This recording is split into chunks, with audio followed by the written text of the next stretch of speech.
Tan pronto nosotros abrimos la Biblia en el capítulo 1 del Génesis, y no tienen que ir allí, nos topamos con dos declaraciones que Dios hace acerca de nosotros, los seres humanos. La primera es que nosotros fuimos creados a imagen y semejanza de Dios. Dice en Génesis capítulo 1, los versículos 26 al 27. Eso es lo que hace del hombre un ser distinto al resto de los seres vivos que pueblan este planeta. Tenemos intelecto, voluntad, emociones, conciencia moral, capacidad creativa y muchas otras cosas más por el hecho de haber sido creados a la imagen y semejanza de Dios. Lo segundo que este pasaje nos enseña es que Dios nos hizo responsables de su creación como seres creados a su imagen.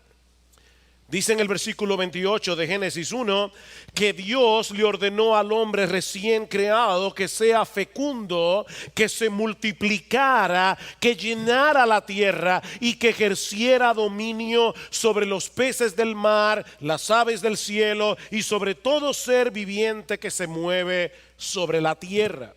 Y más adelante, en Génesis capítulo 2 versículo 15 dice que Dios tomó al hombre y lo puso en el huerto del Edén para que lo cultivara y lo cuidara. En otras palabras, Dios le dio al hombre la responsabilidad de desarrollar plenamente la potencialidad de la creación para la gloria de su nombre. El hombre debía cultivar y cuidar el jardín del Edén, y más aún, mis hermanos, el hombre debía extender este jardín por medio de su trabajo hasta cubrir todo el planeta, haciendo un buen uso de los recursos que Dios le había dado. Si Adán y Eva no hubiera pecado, nosotros viviríamos en el huerto del Edén. Un huerto que iba a cubrir todo el planeta. Es por eso que Génesis capítulo 1 versículo 28 es un texto que ha sido conocido como el mandato cultural.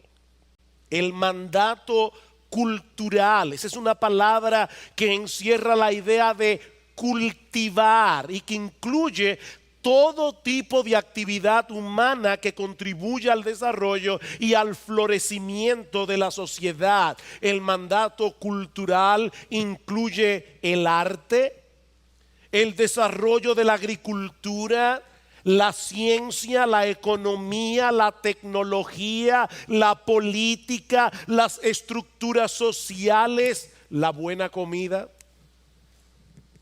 De hecho, mis hermanos, piensen en esto. Estamos aquí en este lugar. Yo puedo pararme y hablar a través de un micrófono. Ustedes me escuchan. Hay personas que están viendo este culto a través de la internet. De hecho, este sermón se está grabando y va a ser subido a YouTube. Y muchas personas, yo espero, ¿verdad?, que se puedan beneficiar de la predicación de la palabra. ¿Saben qué es todo eso, hermanos? El mandato cultural. Hay personas que por el mandato cultural, aún personas que no conocen al Señor, han inventado todas estas cosas, incluyendo el aire acondicionado, para que nosotros podamos sentarnos hoy aquí cómodamente y adorar a nuestro Dios. Piensen en los misioneros que han salido a predicar la palabra de Dios a otros lugares. ¿En qué se van? En avión. Hay personas que se han inventado aparatos a través de los cuales los misioneros pueden llegar bien lejos rápidamente y llevar la palabra de Dios. ¿Qué es todo eso? El cumplimiento del mandato cultural.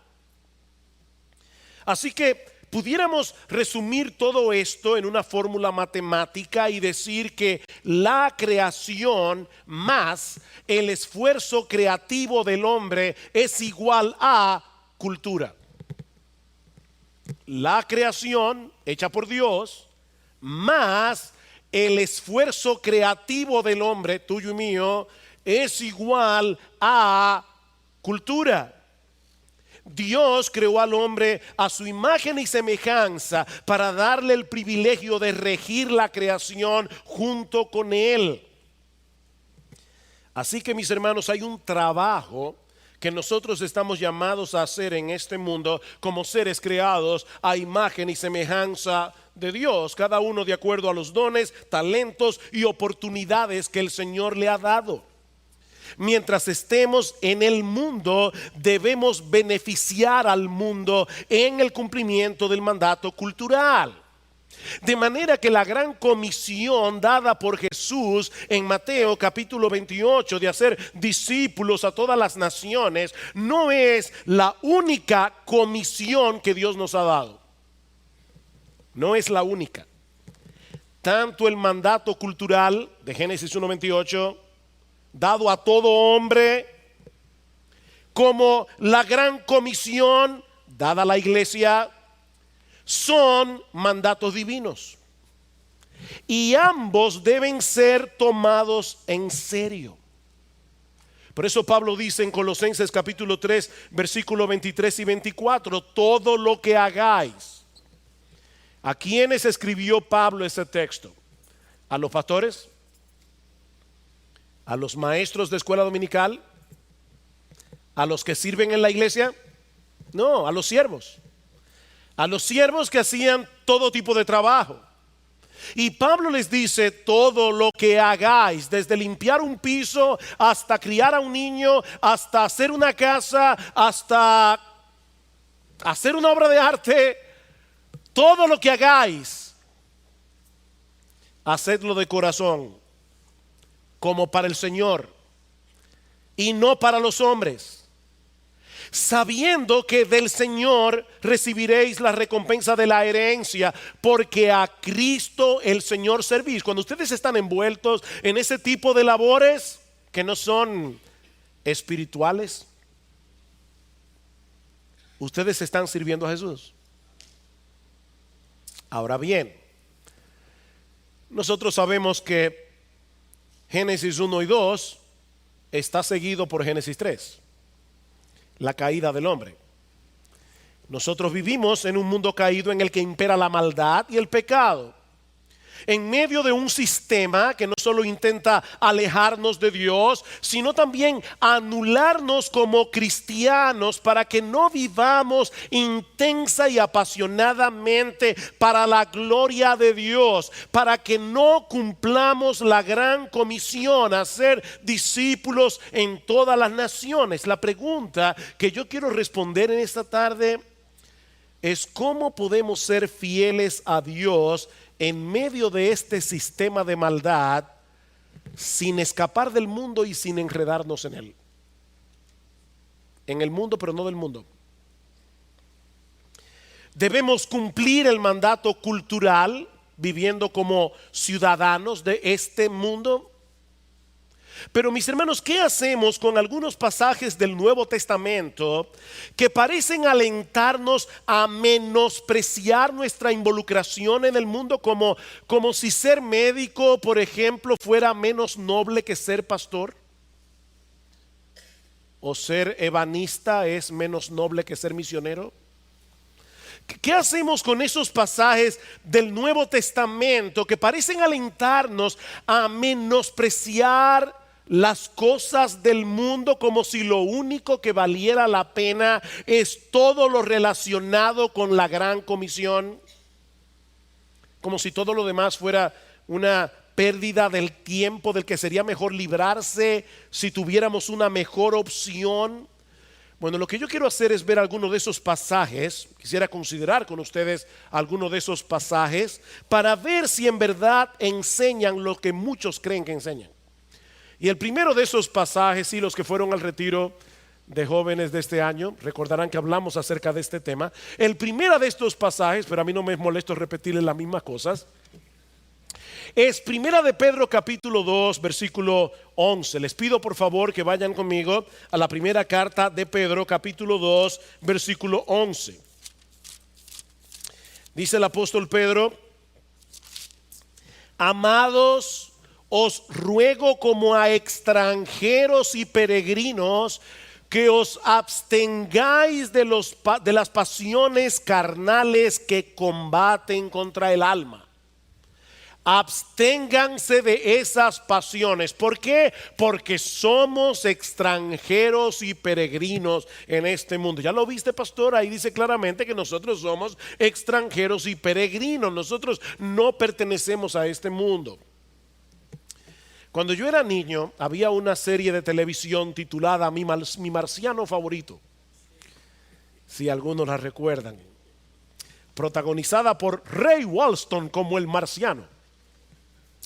Recientemente leí la historia de un hombre de negocios que tenía en su tarjeta de presentación, la imagen del actor de Mi Marciano Favorito.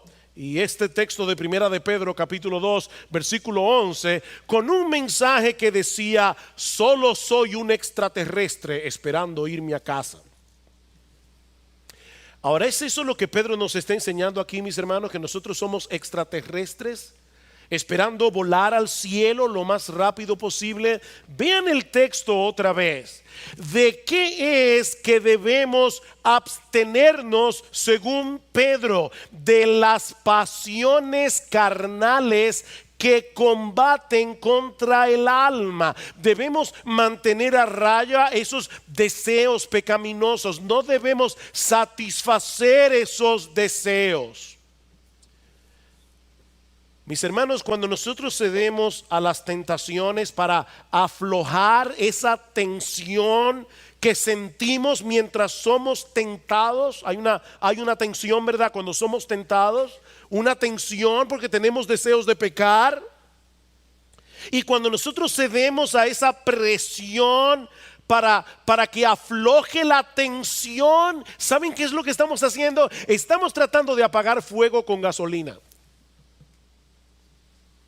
Se va a encender más. Es en ese contexto que Pedro describe a los creyentes aquí como extranjeros y peregrinos. Los cristianos somos distintos a las personas que todavía pertenecen a ese sistema de maldad que el Nuevo Testamento señala como el mundo. De manera que aunque vivimos en este mundo físico, no somos del mundo en el sentido espiritual. Vivimos en este mundo físico, hermanos. Somos terrícolas. Pero no pertenecemos a ese sistema de maldad que se opone a Dios. Escuchen lo que sigue diciendo Pedro más adelante en Primera de Pedro capítulo 4 versículos 3 al 4. Porque el tiempo ya pasado os es suficiente para haber hecho lo que agrada a los gentiles, habiendo andado en sensualidad, lujurias, borracheras, orgías, embriagueces y abominables idolatrías. Y en todo esto se sorprenden de que no corráis con ellos en el mismo desenfreno de disolución, y os ultrajan. Los impíos se sorprenden porque nosotros somos para ellos extranjeros y peregrinos. En cuanto a este sistema de maldad, nosotros no pertenecemos a este mundo caracterizado por la sensualidad, la lujuria, las borracheras. Cristo nos compró con su sangre para que no tengamos nada que ver con ese mundo de maldad. Somos extranjeros y peregrinos en lo que respecta a este mundo caído. Nosotros tenemos otro sistema de valores, nosotros tenemos otros propósitos en la vida, nosotros tenemos otras prioridades. Somos extranjeros y peregrinos. Pero ¿saben qué, mis hermanos? Nosotros fuimos creados por Dios para vivir en este mundo. Y por lo tanto, no solo debemos ocuparnos en cosas que son de este mundo, sino que también podemos disfrutar legítimamente de las cosas disfrutables de este mundo. Pablo dice en 1 Timoteo capítulo 6 versículo 17: a los ricos de este siglo mándales que no sean altivos, que no pongan su confianza en las riquezas, las cuales son inciertas, sino en el Dios vivo, que nos da todas las cosas en abundancia, para que las pongamos en un museo y las contemplemos allí detrás de un cristal. No. ¿Para qué Dios nos da las cosas? Para que las disfrutemos. Dios nos da las cosas para que las disfrutemos. Mis hermanos, en ese sentido, repito, nosotros somos tan terrícolas como todos los demás. Necesitamos el oxígeno de este mundo, necesitamos la comida de este mundo, necesitamos la ropa de este mundo. Somos terrícolas, no extraterrestres. Vivimos aquí y viviremos aquí eternamente en esta tierra renovada. Vayan conmigo al Salmo 37. Salmo 37. Mis hermanos, ¿dónde pasaremos la eternidad? Como decíamos el otro día en otro sermón, viviendo, saltando de nube en nube. ¿Dónde viviremos? ¿Dónde pasaremos la eternidad? Lean el Salmo 37, versículo 9, dice: porque los malhechores serán exterminados, mas los que esperan en el Señor poseerán la tierra. Versículo 11: mas los humildes poseerán la tierra y se deleitará en abundante prosperidad. Versículo 22: porque los que son bendecidos por el Señor poseerán la tierra, pero los maldecidos por él serán exterminados. Versículo 29: los justos poseerán la tierra y para siempre morarán en ella. Versículo 34: espera en el Señor, guarda su camino y él te exaltará para que poseas la tierra. ¿Te queda alguna duda? Vivimos aquí y aquí viviremos eternamente en la nueva tierra creada por el Señor. Y ahora yo te pregunto, mi amado hermano, ¿es evidente para las personas que te rodean mientras tú vives tu vida normal en este mundo que tú eres distinto? ¿La gente se da cuenta de eso? ¿Que tú eres distinto? Por las cosas que valoras, por las cosas que tomas en cuenta a la hora de tomar decisiones. La gente ve claramente que hay cosas que son importantes para ti. Hay personas que se van a mudar a cierto lugar y lo primero que averiguan es si hay una buena iglesia allí donde pueda congregarse con su familia, donde hay pastores fieles que puedan pastorear su alma. Eso es tener prioridades correctas. Las personas se dan cuenta de eso, que tú eres distinto por las cosas que evitas, que tú eres distinto por las cosas que dominan tu conversación, que tú eres distinto por la forma como te diviertes, por la forma como tú usas tu tiempo libre. Ahora que estamos de vacaciones, yo no estoy de vacaciones, pero los jóvenes están de vacaciones del colegio. Es obvio que tú estás tratando de mantener a raya los deseos carnales que batallan contra tu alma. Te avergüenzas cuando eres vencido por esos deseos. Vienes a Cristo de nuevo en arrepentimiento y fe, aplicándote el evangelio cada día. ¿O has llegado a un punto tal de frialdad espiritual que ya ni siquiera puedes discernir que has sido vencido por esos deseos? Otro de esos textos del Nuevo Testamento es Colosenses capítulo 3, versículos 1 y 2. Colosenses capítulo 3, versículos 1 y 2. Recuerden mi premisa, hermanos. Somos terrícolas. Vivimos en este mundo, pero no somos del mundo. En un sentido somos de aquí, en otro sentido no somos de aquí. Dice Colosenses capítulo 3 versículos 1 y 2: si habéis pues resucitado con Cristo, buscad las cosas de arriba, donde está Cristo sentado a la diestra de Dios. Poned la mira en las cosas de arriba, no en las de la tierra. Hay personas que leen ese versículo y dicen: para poder ser más espiritual, Debemos gastar el menor tiempo posible en las cosas de esta tierra. Por eso yo no juego basquetbol. Por eso yo no hago ninguna otra cosa que no sea en mi tiempo libre predicar el evangelio, leer la Biblia, orar, discipular a un hermano. Bueno, puede ser jugar basquetbol o cualquier otra cosa. Los creyentes debemos tener mucho cuidado en la forma como usamos nuestro tiempo, de manera que las actividades que hacemos aquí no interfieran con nuestra lectura bíblica, no interfieran con nuestro tiempo de oración, con el hecho de compartir con otros la fe que tenemos en Cristo. La pregunta ¿es de eso que Pablo está hablando aquí cuando dice, poned la mira en las cosas de arriba, no en las de la tierra? Yo no creo eso. Miren el contexto. En unos versículos anteriores, antes de dar esta advertencia, el apóstol Pablo está condenando el ascetismo al final del capítulo 2. ¿Y qué es el ascetismo? La doctrina que enseña que nosotros debemos privarnos de ciertos placeres y comodidades y llevar una vida rigurosa si queremos crecer espiritualmente. Esta palabra proviene del griego askesis, que significa ejercicio o entrenamiento. El ascetismo promueve una vida de privaciones para llegar a ser más piadosos. No sé quién fue que mencionó, creo que fue Sigfrido que mencionó la semana pasada ese refrán que dicen los norteamericanos, no pain, no gain. Si no hay sufrimiento, no hay ganancia, en este caso espiritual. La idea es que en la medida en que nosotros debilitamos el cuerpo, absteniéndonos de comidas, bebidas, descanso, en esa misma medida fortalecemos el alma y al mismo tiempo ganamos el favor de Dios.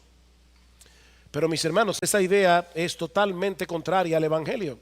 Escuchen lo que dice Pablo en Colosenses capítulo 2, versículo 20. Si habéis muerto con Cristo a los principios elementales del mundo, ¿por qué como si aún vivieran en el mundo os sometéis a preceptos tales como no manipules, no gustes, no toques? Todos los cuales se refieren a cosas destinadas a perecer con el uso según los preceptos y enseñanzas de los hombres. Tales cosas tienen a la verdad la apariencia de sabiduría en una religión humana, en la humillación de sí mismos y en el trato severo del cuerpo, pero carecen de valor alguno contra los apetitos de la carne. Y es inmediatamente después de esas palabras que Pablo nos exhorta a buscar las cosas de arriba, no las de la tierra. Debemos procurar la santidad, pero el ascetismo, dice Pablo, no es el medio para tratar de alcanzar esa meta. ¿Qué son entonces esas cosas de la tierra en la que no debemos poner nuestros ojos? Padres, déjenme hacerles una pregunta. ¿Sus hijos son de la tierra? ¿Sí o no? ¿Sus hijos son cosas de esta tierra? Sí. Digo, a menos que ustedes tengan ángeles, pero son de esta tierra, sus hijos. Y ustedes tienen que ponerle ojos a sus hijos. Su trabajo es de esta tierra. El cuidado de su casa es de esta tierra. Entonces, ¿cuáles son esas cosas de la tierra en las que no deberíamos ocuparnos para poder ocuparnos de las cosas celestiales? El texto lo enseña claramente en el versículo 5 del capítulo 3. Por tanto, considerad los miembros de vuestro cuerpo terrenal. Aquí se usa exactamente la misma expresión griega del versículo 2. Vuestro cuerpo terrenal como muertos ¿a qué? A la fornicación, la impureza, las pasiones, los malos deseos, la avaricia, que es idolatría. Pablo está diciendo, debido a nuestra unión con Cristo en su muerte y en su resurrección, todos esos pecados ya no deben reinar en nuestra vida. El pecado sigue siendo nuestro enemigo, pero ya dejó de ser nuestro rey. Y por lo tanto, en dependencia del Espíritu de Dios, debemos darle muerte a la inmoralidad sexual, a la impureza, a todos nuestros malos deseos y a la avaricia, que es idolatría. Y luego en el versículo 8 Pablo lo amplía, dice: Versículo 8 del capítulo 3, pero ahora desechad también vosotros todas estas cosas: ira, enojo, malicia, maledicencia, lenguaje soez de vuestra boca. No mintáis los unos a los otros, puesto que habéis desechado al viejo hombre con sus malos hábitos. Esas son las cosas de la tierra en la que no debemos poner nuestros ojos. Pablo no está hablando ahí de comerse un mango. Pablo no está hablando ahí de jugar basquetbol. Pablo no está hablando ahí de leer un buen libro. Pablo no está, me refiero a un buen libro secular. Pablo no está hablando ahí del trabajo. Pablo está hablando de esos pecados. Esas son las cosas de la tierra en la que no debemos poner nuestros ojos. Debemos poner la vista en las cosas de arriba. ¿Y qué son esas cosas de arriba? Donde está Cristo sentado a la diestra de Dios. ¿Y eso qué significa en la práctica? Que debemos vivir la mayor parte del tiempo en santa contemplación. No. Lean el versículo 12. Entonces, como escogidos de Dios, santos y amados, revestidos de tierna compasión, bondad, humildad, mansedumbre, paciencia, soportándoos unos a otros y perdonándoos unos a otros, si alguno tiene queja contra otro, como Cristo os perdonó, así también hacedlo vosotros. Y sobre todas estas cosas, vestidos de amor, que es el vínculo de la unidad, y que la paz de Cristo reine en vuestros corazones, a la cual en verdad fuisteis llamados en un solo cuerpo, y sed agradecidos. ¿Saben cuáles son las cosas del cielo en las que debemos poner nuestros ojos? El carácter de Jesús, que es el que está siendo descrito en los versículos 12 en adelante. No pongas tu mira en las cosas de la tierra. Apártate de esas cosas, apártate de esos pecados. Cultiva el carácter de Cristo. Eso es poner la mira en las cosas de arriba, donde está Cristo sentado a la diestra de Dios. Así que, mis hermanos, ¿cómo nosotros podemos saber si estamos poniendo nuestra mirada en las cosas de arriba? Si el carácter de Cristo es cada vez más evidente en nosotros, a través de un espíritu bondadoso, paciente, compasivo, perdonador, sobre todo en esos momentos cuando lo más natural sería reaccionar con amargura, con enojo, con ira, con malicia y todas las cosas que Pablo describe en el versículo 8. Y una vez más yo te pregunto, mi hermano, ¿tú valoras el carácter de Cristo como una joya de inmenso valor? Tanto que deseas de todo corazón que ese carácter sea cada vez más visible en ti. Tú te detienes en las Escrituras a observar con admiración la persona y las obras de Cristo, porque Pablo nos dice en 2 Corintios capítulo 3 versículo 18 que es contemplando su gloria que somos transformados de gloria en gloria en la misma imagen. Mis hermanos, no hay atajos aquí. Para ser como Cristo hay que poner la mira en las cosas de arriba, es decir, mirar a Cristo con admiración a través del lente de las Escrituras. No hay atajos. Mis hermanos, nosotros vivimos en una época donde hay muchas distracciones. Este aparatico es sumamente útil, pero este aparatico es un problema. Este aparatico es un problema porque es una fuente de mucha distracción. Mis hermanos, mirar a Cristo en la Biblia no es leerla 5 minutos mirando el que cada vez que te llega un WhatsApp, cada vez que te llega una notificación de Facebook de que alguien te le dio like a la foto que tú pusiste hace 3 horas. No, nadie puede mirar a Cristo en la Biblia mientras está teniendo ese tipo de distracción. Enfócate en las Escrituras, enfócate en Jesús.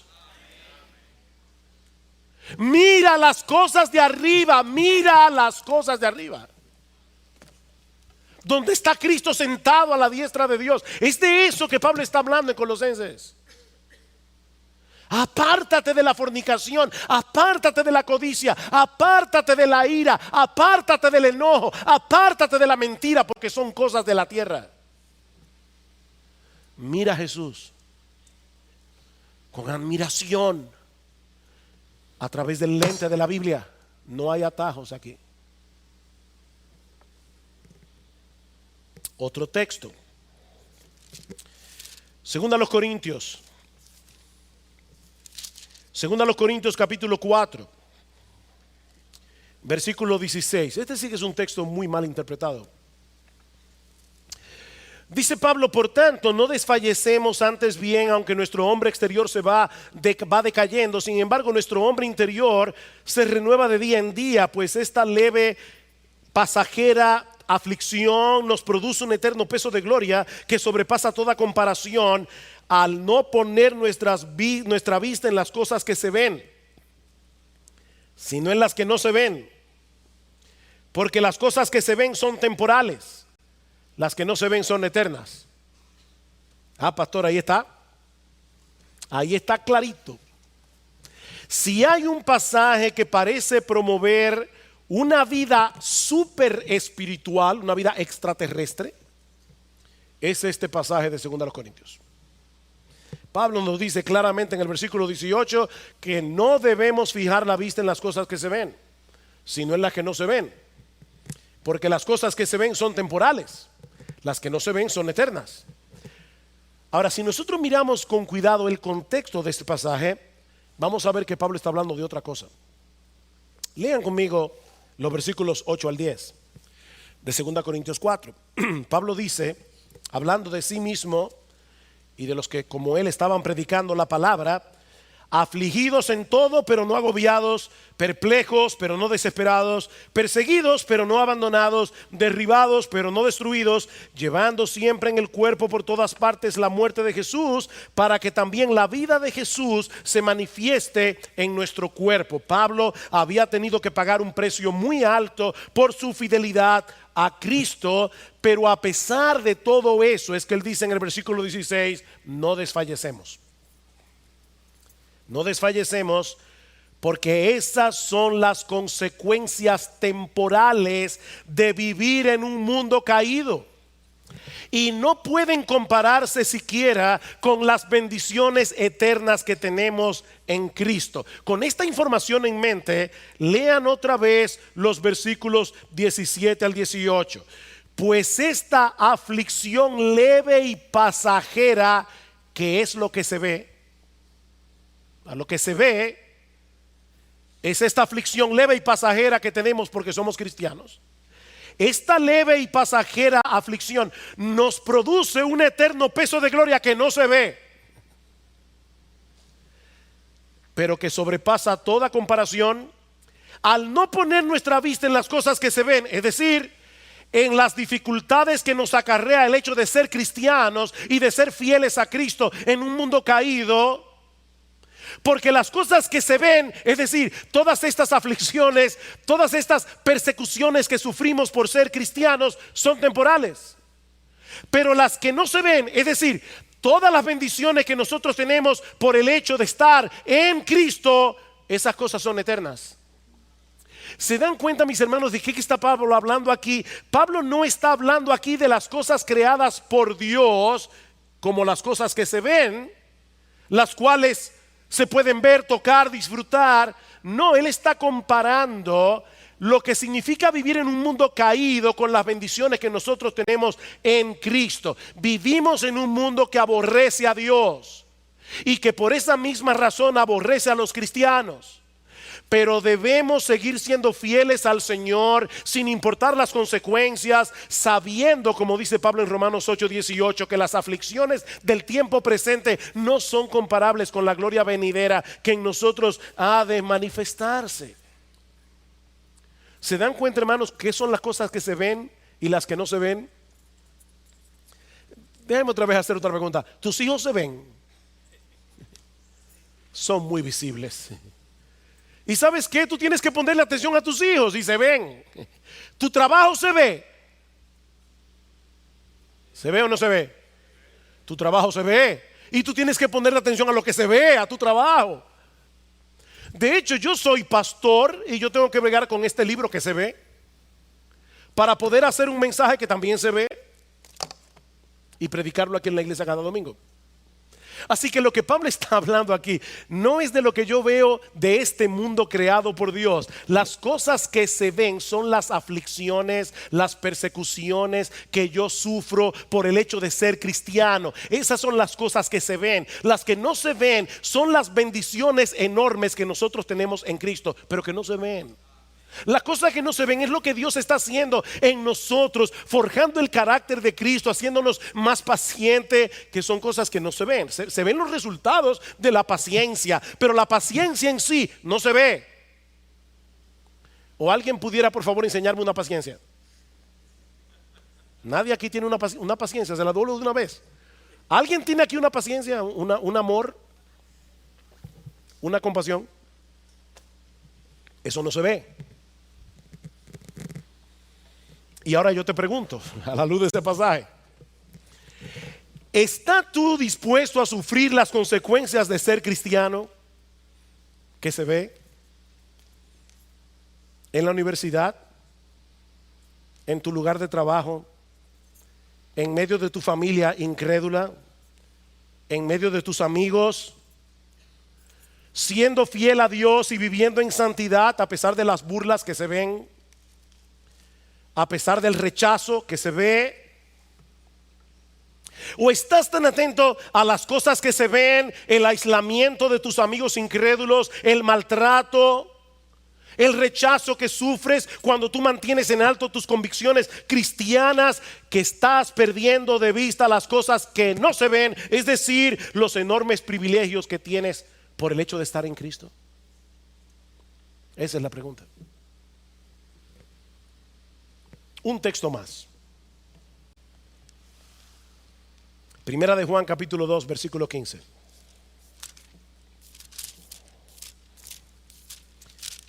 De paso, hermano, yo espero que hayan podido ver cuán importante es leer cada texto en su contexto.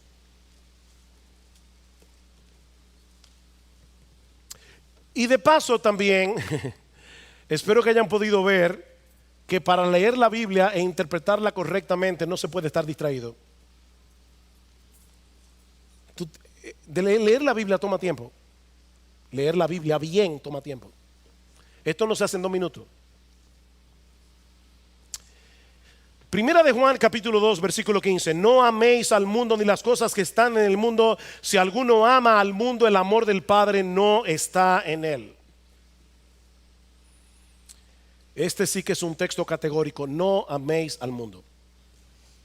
No hay nada sutil, no hay nada complicado en esta frase. Y por si acaso alguno tuviera alguna duda de cuáles son las cosas incluidas en esa exhortación, Juan sigue diciendo: ni las cosas que están en el mundo. ¿Cuántas cosas del mundo podemos amar? De acuerdo a ese texto, ¿cuántas? Ninguna. Ninguna. Ni una sola. Y la razón que Juan nos da no podía ser más tajante. Si alguno ama al mundo, el amor del Padre no está en él. ¿Qué significa eso? Que una persona que ama al mundo de la manera como Juan lo está señalando en el texto no es cristiana. Eso es lo que el texto dice. Si alguno ama al mundo de esa manera, el amor del Padre no está en él, es un inconverso. Ahora tenemos que preguntarnos una vez más, ¿qué significa eso? ¿Contradice este texto todo lo que hemos dicho hasta aquí acerca del hecho de que Dios quiere que nosotros hagamos cosas como personas que vivimos en este mundo? Antes de responder esa pregunta, es interesante notar que Juan es el escritor del Nuevo Testamento que usa con más frecuencia la palabra mundo. 78 veces en su evangelio, 24 veces en sus cartas. El problema es que Juan no siempre usa la palabra mundo con el mismo significado. Por ejemplo, ¿qué dice Juan 3:16? Que de tal manera amó Dios al mundo que dio a su Hijo unigénito para que todo aquel que en él cree no se pierda, mas tenga vida eterna. Mis hermanos, si hay algún sentido en el que Dios ama al mundo, nosotros debemos amar al mundo en el mismo sentido en que Dios lo ama, ¿o no es así? Así que aquí tenemos: no améis al mundo, pero Dios amó al mundo, y nosotros debemos amar al mundo como Dios lo amó. Es obvio que la palabra mundo en Juan 3:16 tiene un significado, y en Primera de Juan 2:15 tiene que tener otro significado, ¿no es así? Otro texto que resulta muy iluminador es lo que Jesús le pide al Padre en Juan 17, cuando está orando por sus discípulos antes de su muerte en la cruz y su ascensión a los cielos. Dice en el versículo 15: yo no te ruego que los saques del mundo, sino que los guardes del mal. Jesús le pide al Padre que nos guarde del sistema mundano que impera en este mundo y que es contrario a los planes, los valores, la voluntad de Dios. Pero seguimos viviendo en este mundo. No lo saques del mundo. Y hay un montón de cosas que debemos hacer en el cumplimiento del mandato cultural y de la gran comisión, ¿no es así? ¿Y dónde las vamos a hacer? Aquí en el mundo. Con esto en mente, volvamos otra vez a Primera de Juan capítulo 2 versículo 15. ¿Qué son esas cosas del mundo que no debemos amar? Juan es bien claro, y voy a leer el texto en la Reina Valera del 60. Porque todo lo que hay en el mundo, Juan, ¿qué es eso? Los deseos de la carne, los deseos de los ojos y la vanagloria de la vida. Eso no proviene del Padre, sino del mundo que no debemos amar. Y el mundo pasa y sus deseos, pero el que hace la voluntad de Dios permanece para siempre. ¿Se dieron cuenta, hermanos? En sentido general, Juan describe la mundanalidad en este texto como aquello que no proviene del Padre y que es contrario a su voluntad. Ahora yo le voy a hacer una pregunta: ¿quién creó este mundo? Dios. Qué tímidos están ustedes hoy. ¿Quién creó? Voy a hacer como maestro de escuela dominical para niños. Niños, ¿quién creó este mundo? Dios. Y cuando Dios creó el mundo, ¿cómo lo declaró? Bueno en gran manera. Así que cuando Juan dice no améis al mundo, evidentemente no puede estar hablando de este mundo físico, porque este sí proviene del Padre. Y Dios el Padre lo declaró bueno en gran manera. Y no solo eso, sino que hizo al hombre y le dio la orden, el mandato de que se involucrara activamente en cuidar de este mundo, en transformar este mundo. ¿Qué es entonces lo que no debemos amar y que no proviene del Padre? Juan menciona tres cosas aquí. En primer lugar, la pasión o los deseos de la carne. Noten que Juan no está hablando de cosas externas. Juan está hablando de cosas que salen de nuestro corazón. Lo que deseamos tan fuertemente que compite con la supremacía de Dios en nuestras vidas. Eso no proviene del Padre, sea lo que sea. Puede ser el deseo de tener una mejor posición económica. Puede ser un interés desmedido por la ropa o por tener una buena figura. Puede ser codearse con cierto tipo de persona. Puede ser estar obsesionado con la música o el cine o las redes sociales. Puede ser cualquier cosa, mis hermanos, cualquier cosa que esté suplantando a Dios de tu vida. Juan Calvino decía: el corazón humano es una fábrica de ídolos. Y si no nos mantenemos en guardia, cualquier cosa legítima de este mundo puede convertirse en un deseo desmedido que compita con tu fidelidad a Dios. Cuando te ves a ti mismo rebajando tus estándares de santidad para poder tener eso que tú quieres tener o para hacer eso que tú quieres hacer, eso es mundanalidad. Cuando estás dedicando tanto tiempo a esas cosas, que estás descuidando tu relación con Dios, estás descuidando tu lectura bíblica, la lectura de buenos libros cristianos, tu vida de oración, tus responsabilidades con tu familia, tu cónyuge, tus hijos, cuando estás descuidando tu servicio en la iglesia de acuerdo a los dones y posibilidades que Dios te ha dado, eso es mundanalidad. Juan menciona en segundo lugar las pasiones o los deseos de los ojos. La vista es una bendición de Dios, es un regalo de Dios. Pero los ojos son también una ventana que nos permite codiciar, ser cautivado por cosas que son contrarias al carácter santo de Dios. Por eso Juan no está hablando solo de los ojos, sino de los deseos de los ojos. ¿Se dieron cuenta?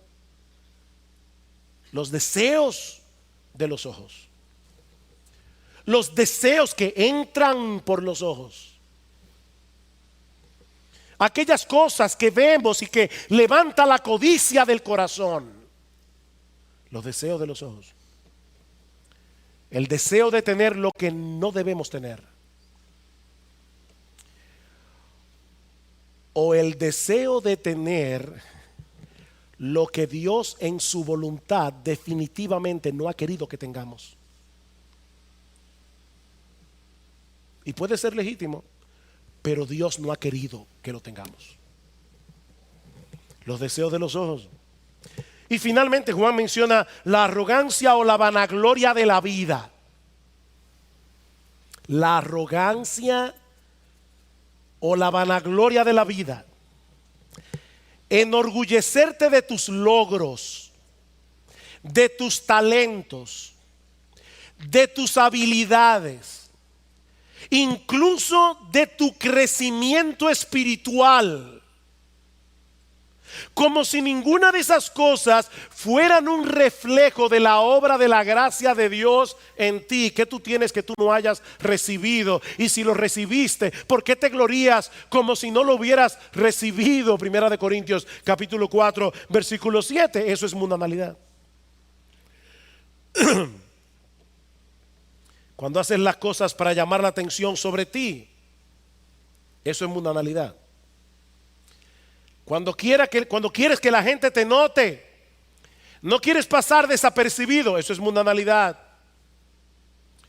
Mis hermanos, ese afán de publicar un montón de fotos tuyas en las redes sociales puede estar revelando, oye lo que estoy diciendo, puede estar revelando un corazón que desea ser el centro de atención. Y si eso es así, eso es mundanalidad. ¿Por qué una mujer cristiana se atreve a usar una ropa ajustada al cuerpo o demasiado corta o demasiado escotada, a pesar de que la Biblia dice claramente que las mujeres deben vestirse con modestia? ¿Por qué? Las razones pueden ser muchas. Deseo de llamar la atención, de estar a la última moda sin importarte que otros puedan tropezar debido a tu vestimenta. Puede ser falta de intencionalidad en mostrar el carácter de Cristo. Una mujer cristiana debe pararse frente al espejo y decir intencionalmente: ¿yo puedo mostrar a Cristo con esta ropa? Pero sea lo que sea, eso no proviene del Padre, eso proviene del mundo. Eso es mundanalidad. Tratar de hacer las cosas en nuestras propias fuerzas sin depender de Dios en oración, eso es mundanalidad. ¿Han pensado en eso? De hecho, esa es una de las características más sobresalientes de las personas del mundo, su independencia de Dios. ¿No es así? Su autonomía. Eso es mundanalidad. Cuando puedes disfrutar lo que Dios aborrece, cuando puedes estar en contextos en los que tu espíritu debería sentirse contristado por todo lo que está sucediendo a tu alrededor, pero te sientes a gusto en esos lugares y aún escogiste voluntariamente estar allí cuando podías y debías haberlo evitado, Eso es mundanalidad. ¿Se dan cuenta, mis hermanos, que el Nuevo Testamento no está hablando de nuestra involucración en el mundo? Nosotros somos personas que estamos en el mundo, pero al mismo tiempo no somos del mundo. Esa es la tensión.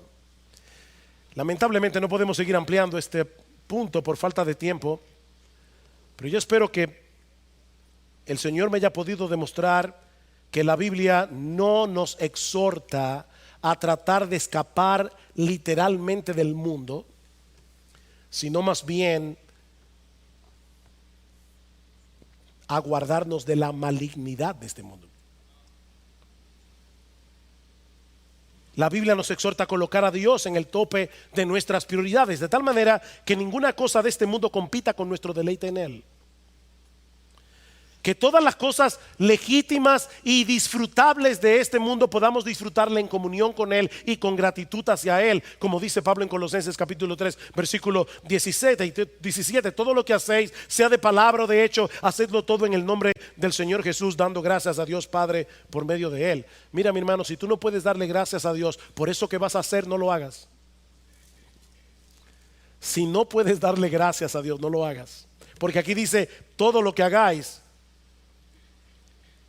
dadle gracias a Dios Padre. Podemos disfrutar de aquellas cosas creadas por el hombre en el cumplimiento del mandato cultural, pero al hacerlo no podemos olvidar que vivimos en un mundo caído y por lo tanto que debemos mantenernos bien alertas contra todo aquello que pueda hacernos causa de pecado. Mi hermano, sácate el ojo y córtate la mano si es necesario. Lo que Dios desea para nosotros no es que vivamos como monjes, apartados literalmente de la sociedad. No, Dios quiere que nos involucremos haciendo el bien, sirviendo a otros a través de nuestra vocación, de nuestras buenas obras. Aún Dios quiere que nosotros podamos disfrutar de las cosas legítimamente disfrutables de este mundo. Dios quiere eso. Así que, mi hermano, no se trata de escoger entre Dios y la creación. Se trata de servirle a Él, sirviendo a nuestra generación y disfrutarlo a Él, disfrutando lo creado. Disfrutarlo a Él, disfrutando a lo creado. Es una falsa dicotomía tratar de escoger cuál de los dos mandamientos debemos cumplir con excelencia: el mandato cultural o la gran comisión.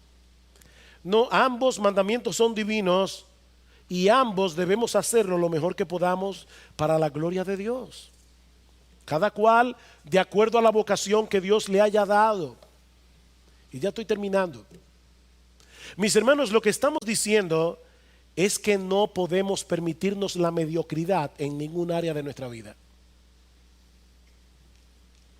Tú eres médico. Empeñate en hacerlo lo mejor que tú puedas.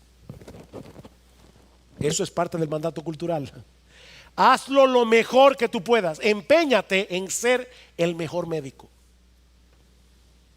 Tú eres ebanista, abogado, herrero, mecánico.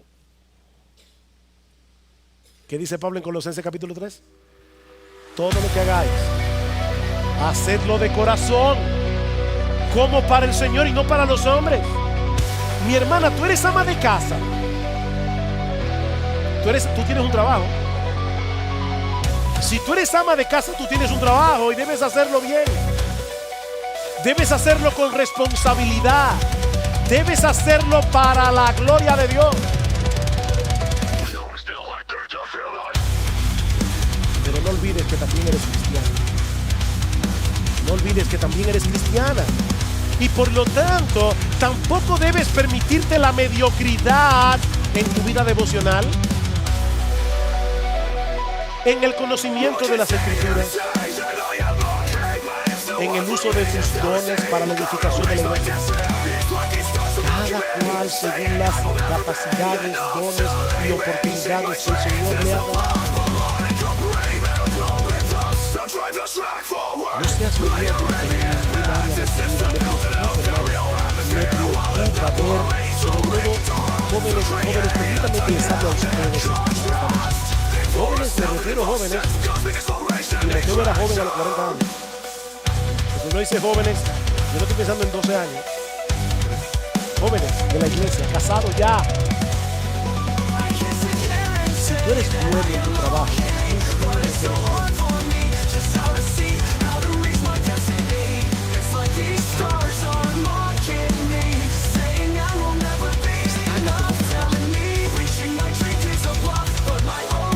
nosotros hemos estado hablando mucho de estos días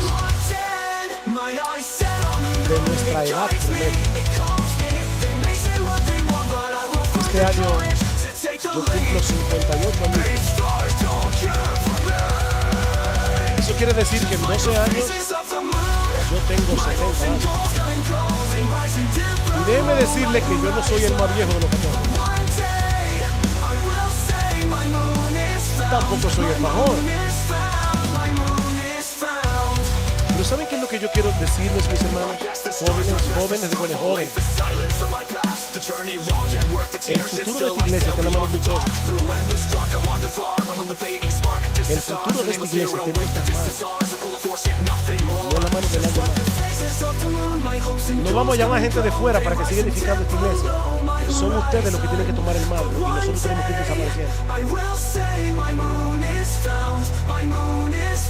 Pero para eso hay que tomar en serio lo que estamos hablando. No podemos permitirnos la mediocridad en nada. No, nosotros no queremos que tú seas un profesional mediocre, de ninguna manera. Lo que no queremos es que tú seas un cristiano mediocre, un miembro de la iglesia mediocre. Es que tú no puedes permitirte la mediocridad. ¿Sabes por qué? Porque Cristo te compró enteramente para Él. Él no compró parte de ti. Él te compró entero.